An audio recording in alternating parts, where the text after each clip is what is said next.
નમસ્કાર દર્શક મિત્રો, દેશ અને દુનિયાના સુપરફાસ્ટ સમાચારમાં આપનું સ્વાગત છે। આજના તાજા અને સૌથી મોટા સમાચાર જાણીએ પહેલા ચેનલને સબસ્ક્રાઇબ કરી નાખજો। બજેટ 2024 શું સસ્તું અને શું મોંઘું? સરકાર મધ્યમ વર્ગ માટે આવાસ યોજના લાવશે।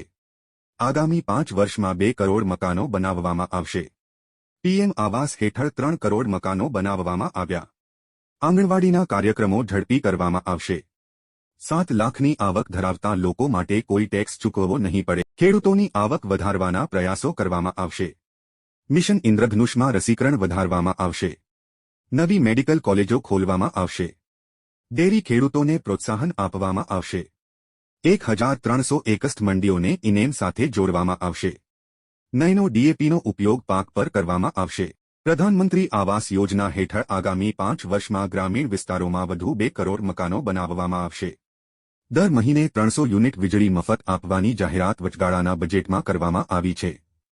તેમણે કહ્યું કે અમે 3 કરોડ ઘરોના લક્ષ્યાંકને હાંસલ કરવાની નજીક છીએ। રૂફટોપ સોલાર એનર્જી માટે 1 કરોડ ઘરોમાં સોલાર પેનલ લગાવવામાં આવશે। 1 ફેબ્રુઆરીએ નાણામંત્રી નિર્મલા સીતારમણ 2024થી 25નું બજેટ રજૂ કર્યું છે। આ વચગાળાનું બજેટ છે કારણ કે એપ્રિલ-મેમાં સામાન્ય ચૂંટણીઓ યોજાવાની છે। નવી સરકારની રચના બાદ જુલાઈમાં સંપૂર્ણ બજેટ રજૂ થવાની ધારણા છે।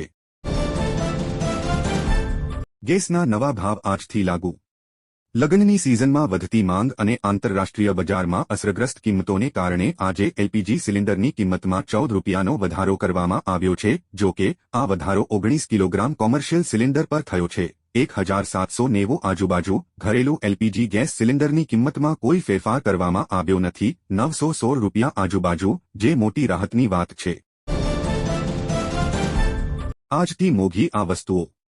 ટાટા મોટર્સે આજથી તેમના પેસેન્જર વ્હીકલ સેગમેન્ટની કારની કિંમતોમાં વધારો કર્યો છે, જેમાં ઇલેક્ટ્રિક વાહનો પણ સમાવેશ થાય છે।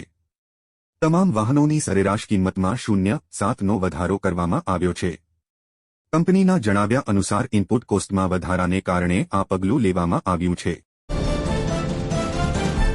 જીઓ એ 2G અને 3G સર્વિસ બંધ કરવાનું સૂચન કર્યું। રિલાયન્સ જીઓએ સરકારને 2G અને 3G નેટવર્ક બંધ કરવાનું સૂચન કર્યું છે। 5G ઇકોસિસ્ટમ અંગે TRAI દ્વારા કન્સલ્ટન્ટ પેપરના જવાબમાં એ કહ્યું કે સરકારે 2G અને 3G નેટવર્કને બંધ કરવાની નીતિ પર વિચાર કરવો જોઈએ। તેની મદદથી નેટવર્કના બિનજરૂરી ખર્ચને ટાળી શકાશે। જીઓ હાલમાં ફક્ત 4G અને 5G નેટવર્ક પ્રદાન કરે છે। 2G અને 3G નેટવર્ક બંધ થાય તો ઘણા યુઝર્સ જીઓ તરફ શિફ્ટ થઈ શકે છે, જેથી કંપનીને ફાયદો થશે। દરરોજ 30,000 વાહનો થાય છે પસાર। Mumbai trans harbour link Atal Setu પરથી દરરોજ સરેરાશ 30,000 વાહનો પસાર થાય છે। રોજની ટોલની 1.50 લાખની આવક થઈ રહી છે। પ્રથમ 15 દિવસ 4.50 લાખ વાહનો પસાર થયા, જેના પરિણામે 9 કરોડથી વધુની આવક થઈ છે। પીએમ મોદીએ 12 જાન્યુઆરીના રોજ અટલ સેતુનું ઉદ્ઘાટન કર્યું હતું। 13મીથી ખુલ્લો મુકાયો હતો। આ બ્રિજથી 2 કલાકની મુસાફરી 15 મિનિટમાં કરી શકાય છે। 250થી માંડીને 1,580 રૂપિયા સુધીનો એક વખતનો ટોલ ચાર્જ છે।